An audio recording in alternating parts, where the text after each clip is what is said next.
This video is not intended for children. Viewer discretion is advised. If you haven't already, please like, share, and subscribe. Thank you. Thank you.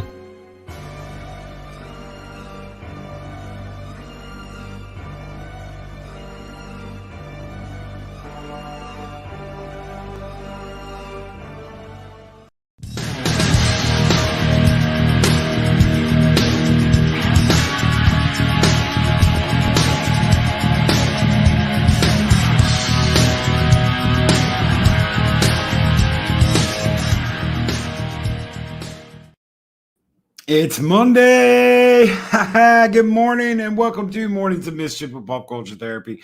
I'm your host, Stone Loki. Good morning, Mark the Infinitely Tired, Captain Shrek. Good morning, brother. Captain Spire, all the captains. The captains are here. Captain, yes, Captain. Oh, Captain, my Captain. Yes, Captain. The Ambassador. Good morning, Ambassador. Lady Myst. Good morning. One of my guardians. Welcome, Guardians. Mexican Iron Man, another Guardian. Welcome. Guardians of Valhalla.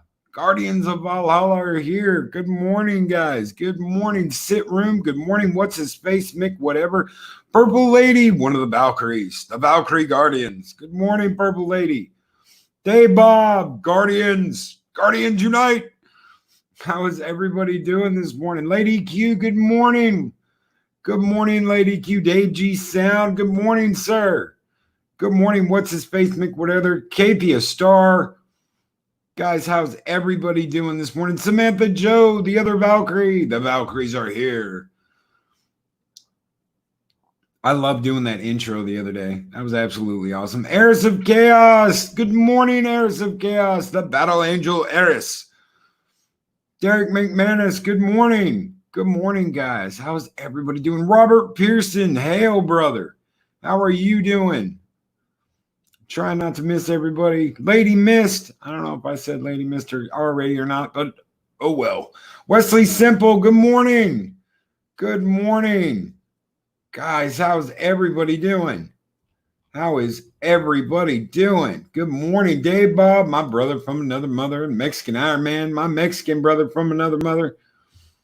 Of course, already off the bat, Mexican Iron Man sweet talking those Valkyries. He just can't help it. He cannot help it. So how's everybody doing this morning? Man, what a weekend. What a weekend. And you know what? Speaker for the Dead. Good morning, sir. Good morning, Speaker for the Dead. How are you doing this morning, man? Oh, so after that weekend and after yesterday, I decided that I wanted to talk about something fun. RX Sith. Hello, RX Sith. Hello, sir. Good morning and welcome. Welcome to Mornings of Mischief. Bird of Prey 5. Kapla. Kapla. Man, I love that back in the day. I love that. Captain Picard. Mr. Wolf. Kapla. Success. Success. Wolf. Oh, guys, so we are here, and we're going to talk about some Saturday morning cartoons, and I have a guest. I have a wonderful guest.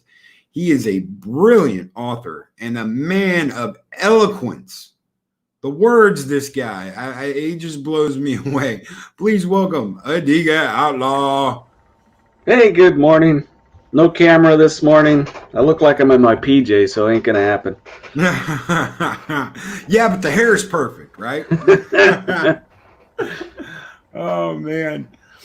So you know what? Every time we have kind of like flew off the rails and talked cartoons, you've always brought up the same cartoon.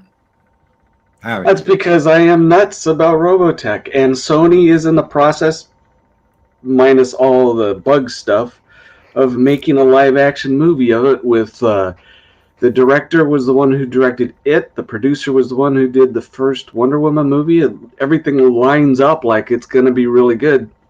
So everything Robotech. I've got the desktop games. I've got manuals, comics. Yeah. Oh, dude, that's insane. So you are a 100% bona fide fanboy and collector. Too much so.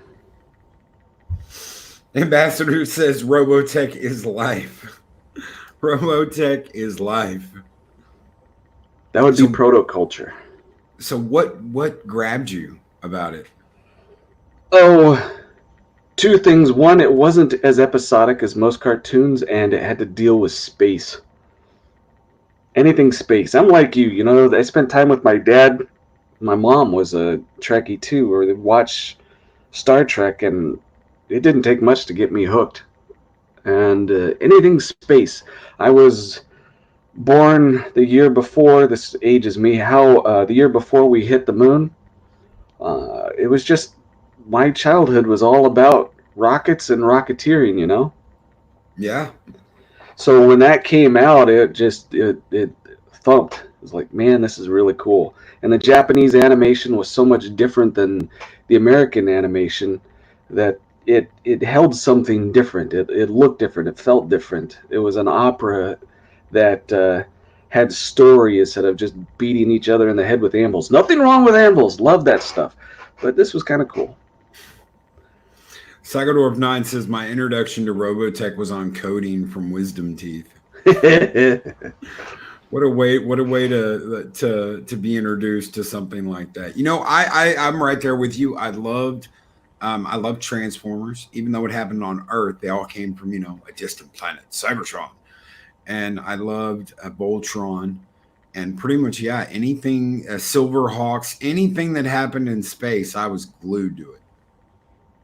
I absolutely loved it. No, I'm with you too. Transformers, I didn't have the opportunity to watch it. I don't remember what I was doing. It's probably working. I'm the older generation, Generation X, where we started working when we were 11 or 10 years old. So yeah. I was 12 years old. I was making $300 a week. So I missed some of the Saturday morning cartoons, but never Robotech. Never Robotech. You setting the VCR to tape. Heck yeah. Robotech is on Crunchyroll. Well, I've got it. I've got the Japanese version on DVD, the whole series. Oh, not the dubbed, but the sub. Yeah, it has shower scenes. Oh wow! It's amazing the what they could get away with compared to what we could get away with. Right. And absolutely. It's if anyone had wanted to get into Robotech just to see what it's like, and if you can get the dubbed Japanese version, which is a little bit better, there's a kind of a longer movie called Macross Plus. Yep. Watch that. You hear the music. You'll get to know the characters. You get some of the history, what the people are about, and you don't have to learn everything about the show. You just sit down, watch it, and it's really cool. Yep, I remember watching Macross Plus back in the day. I had the I went through of course a lot of kids did back in the 90s, a Japanese anime phase where I tried to catch as much as possible, and that's one of the things I remember buying was the Macross Plus VHS. Good purchase. And Record of the Lotus War. You want old Japanese sagas? That was really cool too. I think it was released. That one was released by Manga. Yes. Yeah. No, I absolutely love that movie. That was a kick-ass movie. Giant robots, planes that turn into robots. You can't beat that. Right. Absolutely. So we named my favorite, and we've probably heard yours many times. What's yours? Oh, dude, it's hard to say, as far as like shows that I watched that I had a bunch of stuff from when I was a kid, I didn't have anything as much as G.I. Joe. G.I. Joe was like everything because my dad liked to sit there and build that stuff. I'd like wake up and there'd be a G.I. Joe F-14 sitting on the fireplace or something. One year he got the carrier, the flag carrier, and that took up an entire room. Yep. And it was insane the amount of stuff they had for G.I. Joe. G.I. Joe had more toys than I think anybody. It was absolutely insane. From all the vehicles they had, the bases they had, the toys they had. So obviously G.I. Joe was a big thing. Transformers was a big thing. Voltron was a big thing. But that, you couldn't catch that It was like I remember watching that when I was a kid, and I got the Lions one year for Christmas, but I don't remember seeing it like at all until I was older, and they started coming out with the episodes again. So it's not something I remember watching a lot. I remember watching it, but I don't remember watching it a lot before I was probably in my early 20s when they came back out with them, and I actually got to sit down and watch every single one of them, you know? So if I had to pick one, it's probably going to be G.I. Joe, because I had more G.I. Joe stuff than anything else. It seemed like you and most boys back in the day, that was something that they had. I wasn't a GI. I mean, I didn't mind it, but it was one of those ones that I missed. I went over to my friend's house. He'd get GI Joes for Christmas, and then about 9 months later, we were blowing them up in his yard because he knew he was going to get more for Christmas. Yeah, it sold like crazy. I mean, your collection with the carrier, half the kids on the block had one of those, and then we blew those up. yeah. We had a pool, so I tried to float mine, and then I left it. I left it down there like overnight. I forgot about it. Me and my friend carried that thing out there and tried to float it, and of course it sank. And after that, it's ruined. Chlorinated pool Right. and stickers don't mix. So every sticker that was on it, everything that was on it, it was probably green when we pulled it out of there the next day. But I remember my dad coming in, you left that carrier in the pool overnight. I'm like, oh, well, we'll go out there and get it. And yeah, there were pieces of it floating around in the pool. You pretty much ruin it when you do stuff like that. We're kids. That's what they're for. And now I look back and say, man, some of the toys that I had, if I still had them in mint condition. Yeah. Yeah. I had the full Steve Austin set, the rocket ship and his medical bed and everything. And that stuff's worth a mint nowadays, too. Yeah. Dude, those are the really hard ones to get because they didn't make that many of them. Right.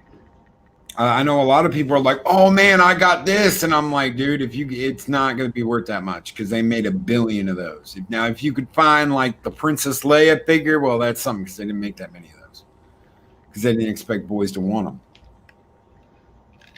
You got to kind of watch too because I was very lucky. It was right as Battlestar Galactica, the remake, was ending, and I had seen on discount for $2. There were 2 of their red striped Cylons, the ones that had defected. Yeah. And so I said, $2, I'll buy them, keep them in the box. They're worth over $100 now on eBay some days. Really? $4, yeah, I got that kind of a turnaround. So you watch for the things that people aren't buying. You could pick, well, except for Rose Tico. I don't think that'll ever be valuable. But look for things that people aren't buying. Sometimes they turn around and do really good. Yeah, I collect games. I've collected games forever, and there's a Acclaim action pack. It's a Star Trek action pack, and what you got Star Trek Armada, Star Trek Armada 2, Elite Force, and Elite Force 2. And they'd had all the extra stuff for Elite Force and Elite Force 2. I think there were downloads you could get, but these were actually on the disc. I got that at Walmart for $5. It wasn't a couple of weeks later, all of them were gone. And I was like, man, they must have, dropping them down to $5. They must have sold out. No, what happened was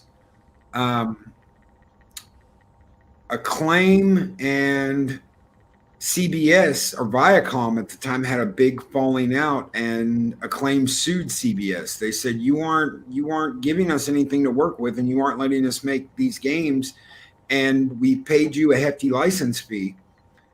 So they basically pulled everything from the shelves and dissolved their agreement.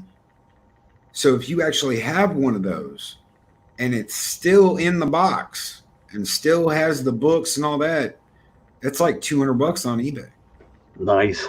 Yeah, and I've got that's one of the ones I've never opened, so it's still got the cellophane and the price sticker on it because I had all those games. I just bought it because I was like, oh, cool, it's like a pack, and I put it in my closet and left it there. Now, years ago, when I was in college, I bought a game, and you'll know this one, called Talisman, the original, and then I got 2 expansions for it. Had no idea what it was. We played it with some of my college friends for a little bit, put it away. I still got it, and now it's a collector's. Wish it was in better condition, but they made a turn-based game for it on Steam. I guess it's kind of making a comeback, but it was English, pretty fun. That's about the only board game or game like that I have that's really collectible besides my Robotech stuff. Ambassador brings up a really good one. X-Men from the 90s. Did you ever watch the X-Men cartoon in the 90s? No, I was what you call I'm Generation X. When the 90s came around, once we were out of the early teens, we didn't sit down. TV was not important to us, so any TV show from the 90s, except for maybe X-Files. That was about the only thing I ever watched. Mulder and Scully fan. Oh yeah. Well, that was an awesome show. I worked at Electronics Boutique, so when I was working there, yeah, it was paying for college. When I was working there is when the show was on, so I had to catch it on record, VHS tape whenever I could remember to record it. So I missed about half of it. I need to go back and watch it, but I love the show. I worked at EB Games for like a day. We had one in the mall down the road from us, and I worked there for like a day. I wouldn't consider it my first job, but I only worked there a day. But no, I was in college for about a year, and Final Fantasy VII came out. Ugh. Yeah, and I wanted that, and it was a $60 game at the time, and my wife said, "Well, if you get a job there, you can have it." That's the way things worked, and I walked over and said, "Got a job for me?" And they said, "Sure." So I got the game, and then I stuck with the job like almost the entire time I was there at school. So nice. They said I talked too much because I'd sit there and talk games. I was like, I thought that's what we were supposed to do is stand here and talk games. Well, you got to work too. I'm like, I thought the whole job was standing behind the counter talking about video games. What you don't know, like that, so I was okay. Man, what you don't know about that first job that comes along. Yeah, EB Games, guys, was like GameStop, but way better. GameStop bought out EB, but EB had so much cool stuff. They had movies, they had computer games, they had action figures, they had all kinds of stuff. It's like what GameStop has tried to become the last couple of years is they've tried to become like EB Games was back in the day with T-shirts and action figures and PC games and all that stuff. I got a lot of promotional stuff from them. I have a Narn mask. Nice. From Babylon 5. I have, and it's still unworn, the original promotional T-shirt for when Resident Evil first came out. Really? Yep, I still have that original. A couple of some of the manga games that came out, they're still in their wrap. They gave us all the free ones, and my boss, all she cared about was buying shoes, and she said, "Here, boom, boom." She kept throwing me all these free T-shirts, and I just packed them up. But that Resident Evil one is pretty cool. Yeah, I can imagine, dude. That was the first game I ever had on PlayStation. I bought that PlayStation just for that game. A good buy. My friend said, "Oh, I went over to Carlos's house, man, and he was playing this Resident Evil game, and he was telling me about the zombies and crap." And I was like, "Man, that sounds awesome." And I had the money, but my dad was like, "No, you ain't spending it. You saving it for college, or you saving it for this." So I went to my mom, and I was like, "I've got to get this." So we went to EB Games in the mall, and I got that and Resident Evil. And I didn't even have a memory card, so I couldn't save. I couldn't do anything. So what we would do is me and my buddies would stay up all night doing like death runs. If you die, that's it. Game over. You got to start over. There was no continue. There was none of that. If you died, that was it. That's hardcore. That's awesome. Yeah, so it was like survival runs to see who could beat the game first. But we got really good at that. It was really fun. I know that snake. That snake. I was so pissed off at that snake in that game because I just kept dying. And I finally got past it, and it was like I can beat anything now. I can imagine that took a lot of skill to beat that snake without dying the first time. Or, Yeah. gosh, that would have been aggravating. I don't know how you guys pulled that off without a memory card. It was because every time you died, you had to start all the way over from scratch. Crazy. But those actors in that first game, dude, those actors, that was so cheesy, but it was so good. Chris Redfield, Jill Valentine, Barry Burton, Resident Evil. We've never seen anything like it before, so it was just amazing. Nowadays it's like, well, it's nostalgia cheese, but back then it was everything. And here's one of the culprits, one of the co-conspirators to those survival runs. You're dead, my turn. There he is, folks. He's one of the people that was sitting on that couch trying to do it like I was trying to do it. Oh. And we've gone completely away from cartoons. We're not even talking about cartoons. But I'm just thinking, Christopher, you need to have him on here. We can talk about Loki stories. Oh, dude, no, ain't happening. Ain't happening. I've been trying to talk him into doing the movie night with us on the 25th. So I'm gonna leave a spot open. Hopefully he'll make it. Hopefully he can make it. It'll be a Saturday. That'd be good. Then we'll pin him during movie night. Tell us Loki stories. Tell us Loki stories. Oh. No, ain't happening. I'll mute him. I'll pull an ambassador and mute him. Oh, ambassador's like, Loki. Well, what? Adiga's in there. No, don't do it. Oh, guys. But yeah, maybe soon. I've been busy working. Darn responsibility. Yeah, he's got ruins everything. Yeah. No time to hang out, talk shit. All right, that was 80s cartoons. 90s, you picked up the remake of G.I. Joe. What else came in the 90s? Thundercats. Actually, I did see 1 or 2 episodes of that. Was that in the 80s? I think that was 80s, but I don't know.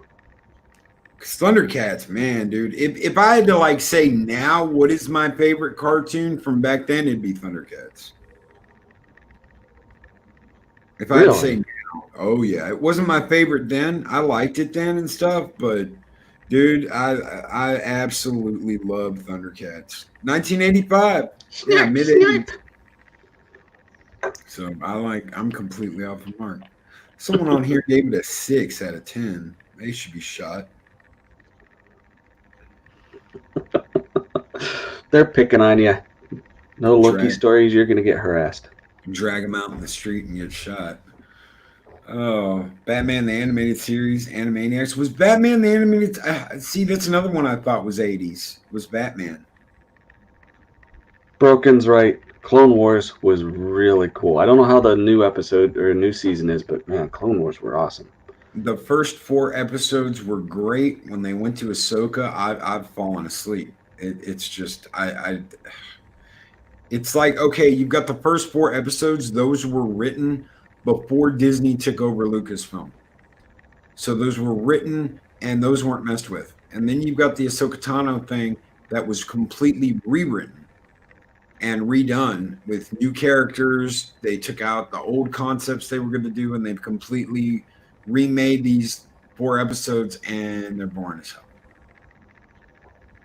That pretty much sums up the new season. All right. Well, I'm happy with the old stuff. I think my favorite part and the most memorable was Yoda's journey with the Korriban and all the study he was doing with the Force. That was nuts. Yes, that was nuts. I like Asajj Ventress. if I had to pick a character that wasn't in the movies that from the cartoon that I really, really like, it's Saj Ventress. I like Mean Girls. Both of the Clone Wars. Good. They used different artists and they had a different concept and idea, but man, those were good. Yeah, there was an epic battle, Anakin and Ahsoka or Assange. That was I can't remember what planet they were on. That was very cool. Yes, when they're fighting on top of that, it almost looks like Yep. a Mayan temple. Yep. Yes. Yeah, they were just the Clone Wars. 2003. It says it's a TV series, but I remember getting them on DVD. Well, it wasn't very long of a series, if I remember right, but it was cool. And everyone talks about the gargoyles. Everyone loves that. And I watched most of it, but I don't remember it. They lived in a clock tower. That's all I remember, was they lived in a clock tower. They lived in a big clock tower, and there was the big dude with the wings. And that's all I remember. Speaker says, what is the deal with the chick on Clone Wars who has hair that looks like someone took a dump on her head? That's one of the new characters that they wrote in to be Ahsoka's love interest. And they deleted, there was going to be a guy she met in 1313. And they deleted that guy and rewrote him as a woman. And that's where you get the girl that looks like someone took a dump on her head. Strange, because I thought she had a thing for the guy that, well, no, I guess that guy died early on. He was kind of a rebel on one planet that was fighting against the, oh, gosh, my memory's terrible. It's morning, sorry. Yeah, no, I'm right there with you. What happened was all the Rees came out and said that it was like she had a relationship with Barriss. So she leans the other way. And I never saw that at all. Barriss and her were friends. That was right. Right. And Barriss betrayed her and blamed all those murders on her, and that's why she left the Jedi Order. So I don't see, I guess, what they're seeing, but they're gonna fan ship and do all that crap. But they had produced a lot of the visuals, a lot of the cartoon work and the framework for the characters and all that was already done. And all that got released when they didn't continue doing the show. A lot of that leaked, and a lot of the video they had leaked and got let out like, oh, well, here was going to happen. And there was this guy that was going to help her, this guy in the underworld whose parents had been killed by an accident that the Jedi caused. And that was supposed to be like her love interest. She was going to fall in love with him. And they never released that. So what they did was they just swapped the characters. They made him her, and yeah. Let's not talk about that stuff. They have if you guys haven't figured it out, Loki and I both aren't feeling so hot this morning. It has nothing to do with the health. It just, well, mine kind of is, but we're here to talk about fun stuff. So let's leave that garbage alone. Yes, exactly. And that's exactly what I wanted to do this morning, was do this because of the message I sent out yesterday. Were you on that live stream? I don't think so. I was tied up a lot yesterday. Okay. Literally, figuratively. I don't know. You can make up your mind, but either way, my ankles are sore. Oh, let's go to the red room. Let's go to the red room. Oh shit! Not red, remember? It's purple. It's purple. It's the purple room. It's the purple room. Oh shit! Oh yeah, I just went off yesterday. I went off on a tangent, and a buddy of mine, a co-creator, got hornswoggled, and that was like the last straw. As soon as I heard about that, I was like, you know what, dude. And I just went off, and I couldn't hold it. Saturday night, I was thinking about it when I went to bed. Sunday morning, I was thinking about it when I got up, and I was like, you know what? I'm not going to wait till Monday to do this. I'm just going to do it now. So yeah, I want to talk about something fun this morning. Well, I like what the chat is. They're coming up with all the Mexican, or the ones that I could think of, Mexican cartoon figures. Speedy Gonzalez and Slowpoke Rodriguez. Yeah. Pepe Le Pew, he was... The Pepe's a Spanish name, but Le Pew is French. I could never figure out who he was. Maybe Pepe is French. I don't know. You got someone giggling already this morning. It's easy to get her giggling. Zorro. It's infectious, too. Zorro cartoon? I don't know. Huh.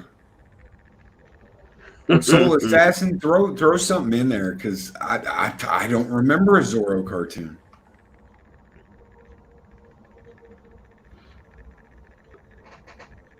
Okay, Dave Bob confirmed it. He is French. Oh, oui, oui. Dave Bob is French. I can believe that. French Quarter, Louisiana. I believe that.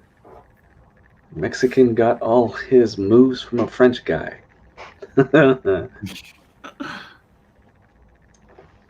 1 million peso man. And the bionic senorita. That's $5. Oh, crap. We will rebuild him. We have the technology. See, like a hamster in a wheel. Gotta feed the hamster. Open up the arm. Oh, shit, it got out. Da-na-na-na, da-na-na-na. Little hamster. Now, that was one of my favorites. Jedi Bill brought him up. Tasmanian Devil, out of the old Warner Brothers stuff. Love the Tasmanian Devil. Yeah, Tasmanian. Taz was my second favorite. My favorite was Marvin the Martian. I was a huge Marvin fan. I had all kinds of Marvin the Martian crap. I think he first appeared with, was it Duck Dodgers? Yeah, I think so. Yes, I think that was Duck Dodgers in the 24th and a half century. Yep. Yep. And yeah, Teenage Mutant Ninja Turtles, man. Lost all respect for you guys. Sorry. Yeah. Turtle power. I made another bunny. Ha, ha, ha, ha, ha. I tell you what, man. You know, you didn't like Teenage Mutant Ninja Turtles back in the day. The movies. I just never saw it. It wasn't anything. I just teasing you guys. Did you ever? You know what Splinter is, right? Yeah, he's the rat, right? He's the rat. Yeah. I absolutely love the fact that when I was getting into Warhammer, and I'm talking about Warhammer the old world, not 40K, come to find out there is a group that you can be. There's a race you can be called the Skaven. And the Skaven are like millions and millions of splinters. And they're evil, like ninja rats. And that's their army. They come up with all kinds of crazy shit. They have weird, crazy technology. And the first thing I thought when I'm seeing this, like these evil ninja rats that poison people and murder people, and that's how they work as a race, I was like, dude, this is like the coolest shit ever. They're little rat men, like Splinter. Imagine an army of splinters coming after you. That's why they invented flamethrowers. Yes, and that's what the dwarves have. That's what the dwarves have in that game, and that's how you deal with the Skaven, is flamethrowers. I guess I like the dwarves. I had no idea. I don't know anything about Warhammer. It's kind of like Lord of the Rings, but better, way better. If you like Lord of the Rings, look at Warhammer: The Old World. Yeah, big fan of Lord of the Rings. Evil ninja rats. Evil ninja rats, yes. Yes, evil ninja rats. Don't forget they're like that because they were mutated by exposure to chaos energy, kind of like Splinter's mutation. Yeah, that's true too. Which came first? Warhammer or Ninja Turtles? Dude, that is an excellent question. That is Somebody look that up. Because I've had this debate with Robotech and Transformers, and one would say this and that and the other, but it was Robotech. You dig deep enough, Transformers came off of Robotech, but Be interesting to see Warhammers or Ninja Turtles, because Ninja Turtles was originally a comic, wasn't it? Yep. It was a comic, not a very popular one. It was the cartoon that like catapulted it through the stratosphere. Okay, Warhammers Broken says was from the 70s, so that predates. Well, I don't know. I don't know when the Ninja Turtles comic book was. It was 80s. It was in the 80s. I'm pretty sure it was in the 80s. I have to look. 70s, 80s. It'd be a good thing, man. See, all of you should be thankful for Generation X. All the good stuff came from us. Or for us. Well, we're also the ones screwing it up now, too. You got Feige and those guys. They'll be shot. Anyway, sorry. You're like, anyways. They should. Drug out in the street and shot. Oh, they got the time. They got like the wiki timeline of when they were brought into the game, but they don't actually have like. I don't know. I can't find it. It'll tell you when they were brought into the like the world time, which was minus 1600 whenever before. I think that's before the first Emperor in Warhammer. Y'all don't want to hear about Warhammer. Skaven were officially introduced into the tabletop war game 1986. So Teenage Mutant Ninja Turtles came out first. Wow. Yeah, just looked it up. Broken Entertainment. Not 70s, it was 1986. That's not when Warhammer was introduced, but that's when Skaven were introduced. So yeah, Teenage Mutant Ninja Turtles came first. The comic, anyway. Dave Bob says the first airing of the show was 1987. And the comic was not that popular. So I'd probably say that Skaven came first, unless someone got a hold of one of those Teenage Mutant Ninja Turtle comics and just stole the idea from it.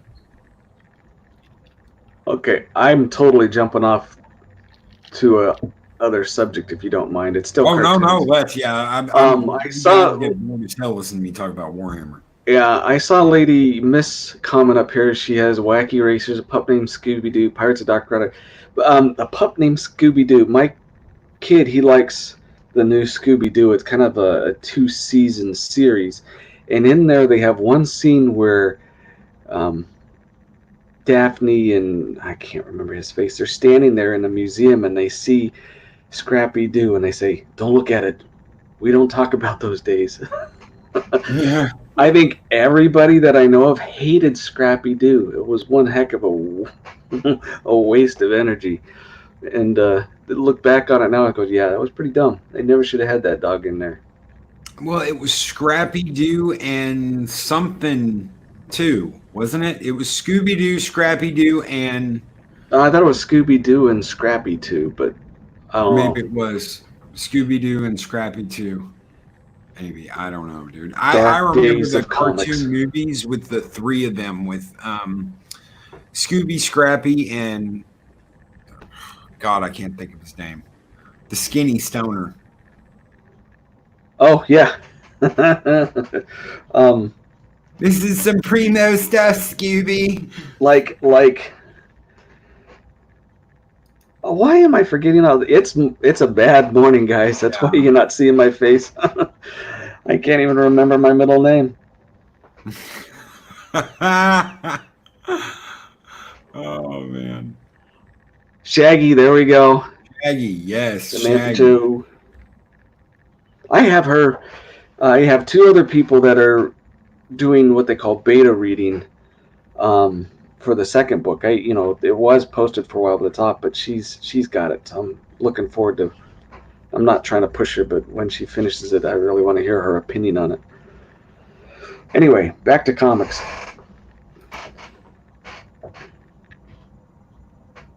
The Hobbit cartoon. Yeah, it wasn't really a Saturday morning cartoon, but yeah, I remember that. I missed that entire thing. I've heard people say it was good. Some of it's good. Some of it, Frodo of the Nine Fingers and the Ring of Doom. You're like, yeah, no, sorry. I remember somebody was like, "Isn't there a way to like watch something about Return of the King before it comes out?" I was like, "There's a cartoon," and as soon as it got to where there's a whip, whoosh, there's a way. He was like, "Yeah, I'm out. I can't watch this." So it's just yeah. But I would. The Hobbit cartoons are badass. I liked them. I let my kids watch them. They liked them.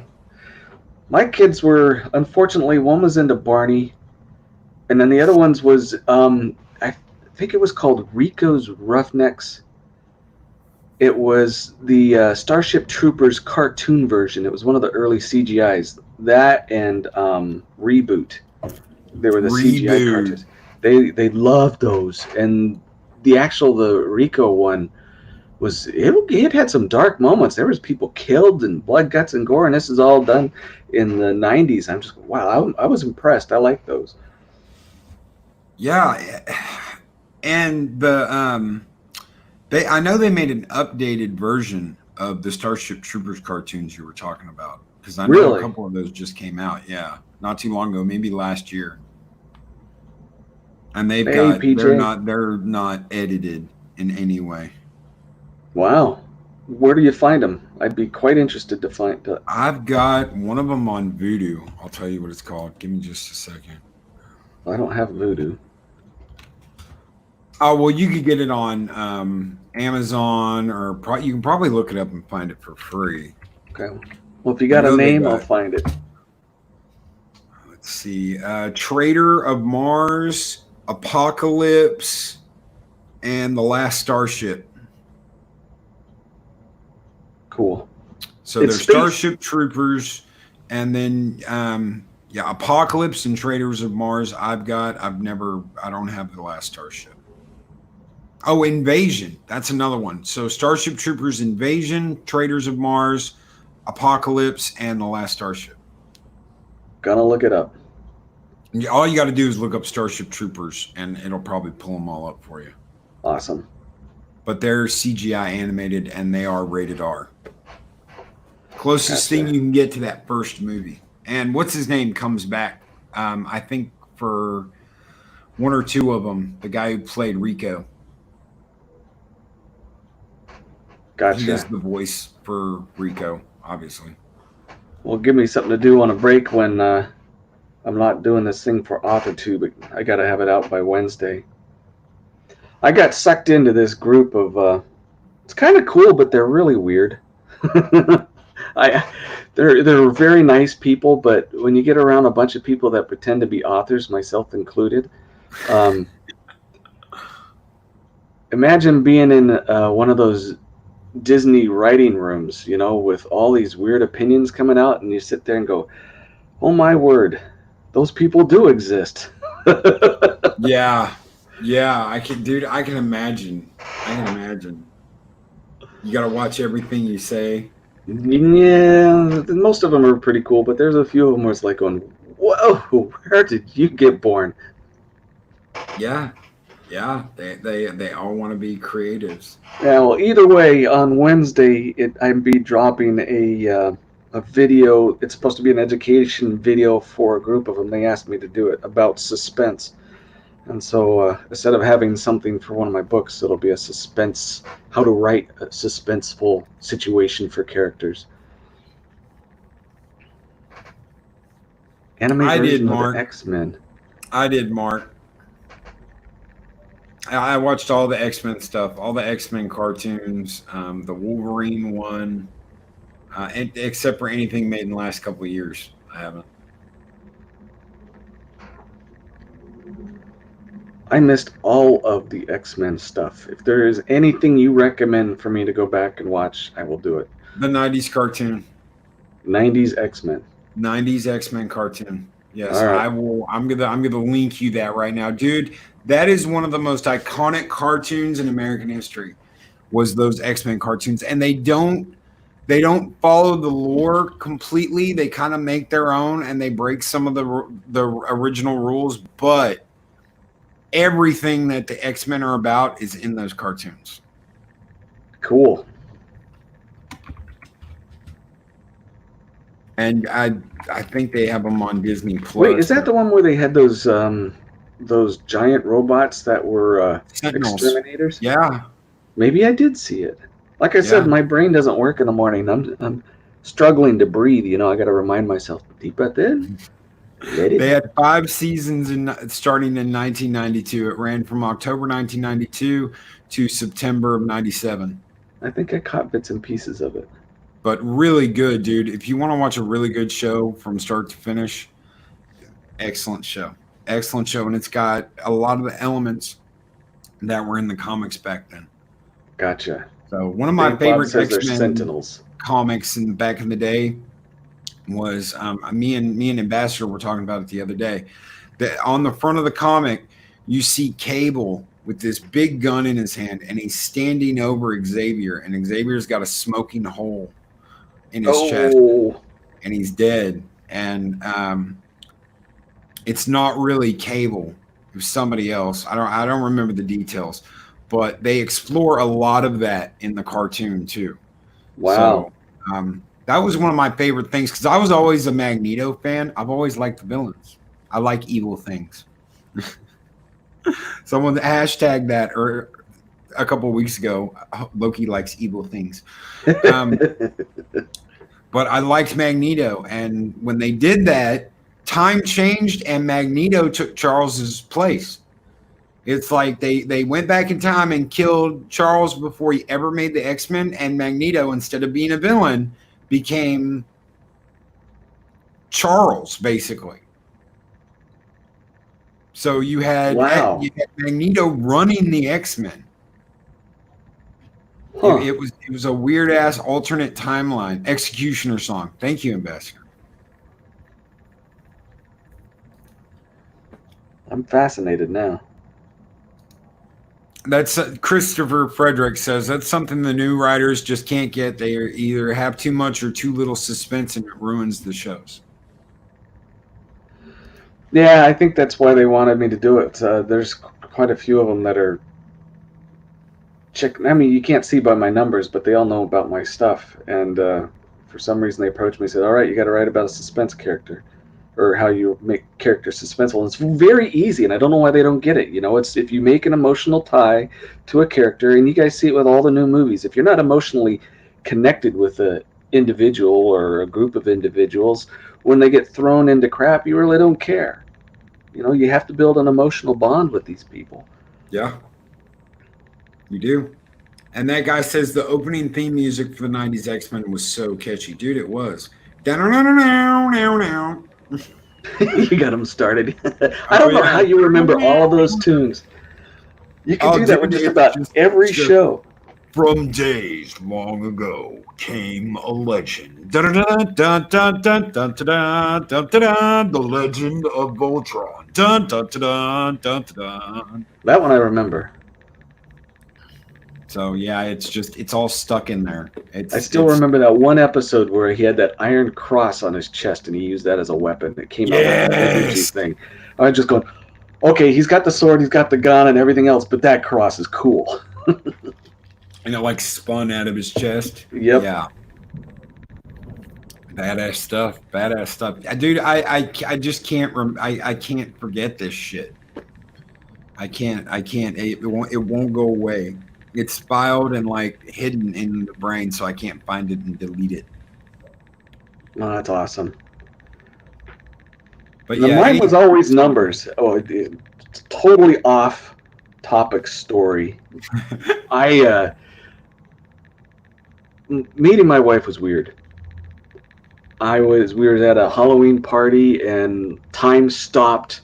A pillar of light hit this woman standing over in a corner, and that was it. I mean, literally, it was one of those big fish moments when he saw his wife at the carnival. It really stopped and everything. I went up to her, talked to her, you know, because I was a player. I didn't have any problems.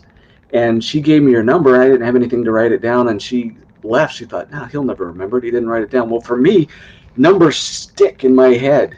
And I still remember that phone number today, and that was 30 years ago. So that's fine. But remembering, I have a huge music list. So, you're pulling all these songs out of your head, and it takes me a while to remember these things. You start humming them and going, oh, yeah, that's what it was. But I could never do what you do. Thank you. It's just stuck. It is. It's just stuck in there. I had this evaluation. That psych evaluation you had? Yeah, no, we still know you're crazy. Oh, it is. It really was, because I was going to do an internship, and it was after I got my degree. And the guy said, I want you to remember these 3 things. And it was cat, vanilla, rifle. And at the end of the interview, he was like, all right, say it back to me backwards. I was like, rifle, vanilla, cat. And he was like, that's amazing. And I was like, okay. And that was after like an hour. If he was like, oh, I remember you remember that thing, and I told him, he'd be like, son of a bitch, that's insane. I don't know why. It's like once I file it under don't delete, it doesn't ever get deleted. Wow, that's a sign of a lot of the IQ tests, they have memory as part of it, not just problem solving, but there's memory things. It's a sign of a pretty decent IQ. Well, thank you. I know it's up there in like the 180s or something. I'm just kidding. Deegan's like, son of a bitch, nah. I don't remember. The thing is, you never tell anybody your IQ, because they'll either think you're a moron or have unreal expectations or just dismiss you because you're average. So well, it doesn't matter. The IQ thing doesn't matter anyway. It's just an evaluation of possibly how smart you are. There's all kinds of things that can interfere with it. There's all kinds of things that you might not bring your A game. So I don't put stock in the numbers. I'll put stock in how intelligent somebody is. Very wise. Well, man, we have gone over everything. We have gone completely off the rails. Any cartoons, anything you would recommend to them? Anybody listening right now that as a must watch? Well, if you want classical stuff, my original. The other one is, and it's kind of hard to find, is Record of the Lodos War. If you want fantasy, sword and axe, magic type thing, newer stuff would be, like I said, the original Clone Wars before they got into the next season. I thought was brilliant. You get to learn about all these clones, and I think Fives. My son and we go back on which one is our favorite. Fives was, I thought, were pretty cool for me. Heavy was pretty cool. It depends if you want episodic, if you want story. There was a lot. Stick with the 90s and early 2000s. Stuff that I haven't seen, everyone claims is the best. But those are mine. If I go back to watch anything, it would probably be those. Oh, my mistake. There is the new one, the Castlevania seasons 1, 2, and 3. Oh, the new ones. Yeah, 3 I think's coming. I can't remember. I heard some bad stuff about season 3. I haven't touched it. But you tell me I should watch it, and I'll watch it. Castlevania, I like everything about it. I mean, It gets a little funky towards the end with a threesome, but see, that's what I heard, and he's like my favorite character. So, well, the way it ends up, I think you'll appreciate it. Okay. Because he was my favorite character. Well, nah, you know what? I'm a big Belmont fan, but Alucard was always like the shit to me, man. As soon as I met him in the third Castlevania game, I was like, okay, this is the dude I want to be with me through the whole game from now on. Forget the thief, forget the magic chick. I want the vampire dude. And when they came out with Symphony of the Night, me and Mr. Christopher Frederick up there played the shit out of that game. We played the crap out of the game. I was like, that was like level up from Super Metroid, because I do all kinds of crazy shit in Super Metroid. He'd be like, where are you going? I'm going to run, jump, and go through this wall and get this secret thing. He'd be like, son of a bitch, how'd you know that was there? I'm like, I just figured it out. You just got to figure it out where all the stuff is. And that's the way that was. You'd land on a floor, and I'd start chopping down into the floor. How the hell you know that was there? I just figured it out. I was running around and doing this, and I just figured out it was down there. So I loved those games, and Alucard was always my favorite character. The son of Dracula, spelled backwards. He's a vampire. He's not a vampire. He can go out during the daylight. Excellent character. Excellent character. Anybody that loves vampires and stuff like that loves Dracula. Did you play since we're talking Castlevania, before we go, because I got to hit Adiga with this one. Did you play the game by the guy who made Metal Gear? Hideo Kojima. Did you play the Hideo Kojima Castlevania games? I believe I did. Okay, it's been a while. I played just about everything in EB days, and if it was 8-bit, 16-bit, 32-bit, I played it. Okay, well these came out. I don't have it pulled up here, so I can't pull it up. I've got these on PC and on Xbox 360. These came out like maybe 5 or 6 years ago. I haven't played it then. Okay, play it, brother. Can I get it on PC? Everything, like everything you ever wanted to know about the Belmonts, it explains everything, and it makes complete sense. It's like, why are the Belmonts the only ones that can defeat Dracula? Why are the Belmonts the ones that are always called to fight Dracula? And if the prophecy is true, and only a Belmont can defeat Dracula, how did Alucard do it? He didn't do it alone. He didn't do it alone. So, but the end of that first game is epic. Is it something I can get on Steam? What? Is it something I can get on Steam? Yeah, you can get it on Steam. All right, I'll look at it today. Yeah, you can get it on Steam. It's got Patrick Stewart in it. Patrick Stewart does all the narration, and he's kind of Gabriel's mentor in the order, because this goes back to the very beginning. Ah, cool. So this is the first Belmont. This is the very first Belmont fighting the forces of evil in hell. Oh yeah. So it's badass, dude. It is badass. Don't cheat. Don't look on the internet. Don't let anyone ruin the end of that game for you, because it's badass, dude. Cool. Very cool. No, and trust me, minus the one little scene which you'll appreciate the end of it, Castlevania, the cartoon on Netflix, you'll like that. And Sypha, one of the author people that I work with, she has the exact same voice. It kills me every time I listen to her live stream. Anyway, go ahead. Yeah, it's funny. That is awesome. I was doing a playthrough of Final Fantasy VII the other day. I won't cheat or tell you anything.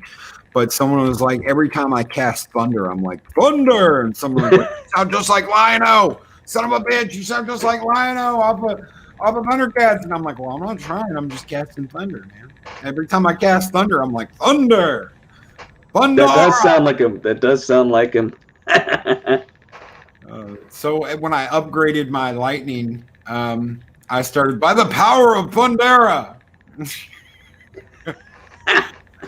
Oh, fun, stupid stuff like that. I've really enjoyed my live streams with you guys, all of you guys that have been hanging in there. It's okay. The name of the game, Adiga, is Castlevania Lords of Shadow. There are 2 of them. If you want 2 of them, you can get 2 of them. I would suggest getting the first one. All right. At least, if you want to play a badass Castlevania game, don't let anybody ruin it for you. It's Lords of Shadow, and it's the very first. It's about the very first Belmont. I'm on it. Awesome. As soon as we're done here, then I got to get on the AuthorTube thing. Guys, it has been a pleasure being here with you today. It has been a pleasure talking to my friend Adiga. We went almost an hour. Guys, about nothing at all. Yeah, it felt like 5 minutes. It's like we just got on here. Oh, guys, Broken Entertainment, Purple Lady, one of my Valkyries, Lady Myst, one of my Guardians, Mark the Infinitely Tired, Speaker for the Dead, Sit Room, Samantha Joe, my other Valkyrie, Christopher Frederick, my brother from another mother, Kathia Star, Dave G Sound, Broken Entertainment, thank you guys so much. That guy says, hell yeah, dude.